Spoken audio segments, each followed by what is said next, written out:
Now, I promise you some of the mistakes to avoid. We're here. You have all the answers. You've forgotten more than some of these people are ever going to know. And they're going to make mistakes. Sometimes they have to wallow in those mistakes. Sometimes they're going to come to you and ask for how to avoid these mistakes. That's all great. But if they've made a decision that you weren't aware of, try to avoid, once you find out about it, overturning that decision. Let them run with it. Let them run with it. See what the outcome is. Overturning their decision after they've made it and conveyed it should be a last resort. It should be the emergency. It should be that only in the case of leading to an absolute disaster should we overcome it. Let them learn from it. And then I always have to say this, it's my fiduciary duty. They're going to have successes. They're going to get complimented. Make sure you don't in any way ever take credit for any of their accomplishments. Be really careful of that. That'll poison this situation. Some other mistakes. Some of us are so results driven that in many cases, we're watching this person struggle in their development, and we just take it away from them, do it ourselves because it's the most expeditious way to get it done. It's got to get done. The old saying, if it needs to get done right, I'll just do it myself. And there's absolutely some truth to that. But when we're developing people, again, slow will make you fast later. Avoid that. Force yourself to back off. Otherwise, you're just not going to learn. Here's what they will learn: something that if they're slow enough and procrastinate enough, you'll just do it for them. And that's not development. Another mistake. It's all an underlying part of this is you have to be patient. They're going to learn at the pace they learn. If you believe in them, you know they've got the traits, the behaviors, the ability to get ahead. Stick with it. Be patient. Some people learn like this. I just hired a new executive assistant a few weeks ago, and everything she picks up on the first time, she knows it. She nails it. She's the greatest thing that's happened to me in years.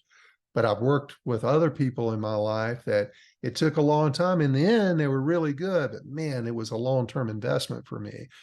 I had to manage my patience on this. I can tell you one of the mistakes I made early on in learning how to do this myself was giving up on somebody too soon, only to find out later that somebody else had the patience and this person got ahead, maybe with a different company. It's important to set a timeline, but that timeline can be flexible. Their development plan should be in writing, and I'm going to give you that tool if you need it as part of this. It needs to be realistic, and it needs to have some level of detail where that journey is, where are we going, and what are the steps for us to get there. And we have to be very clear about what the outcomes are going to be, what results we're looking for. I talked about the subjective, objective, what's going to change, what's going to improve, so that we know you're improving. They've got to have that feedback. They've got to have that proof that this is all worth it. They're getting it. But you have to be very clear in developing them what's expected of them, what good looks like. That's sometimes tough for folks. One of the things I learned, and when I retired from CarMax, I had 18 direct reports.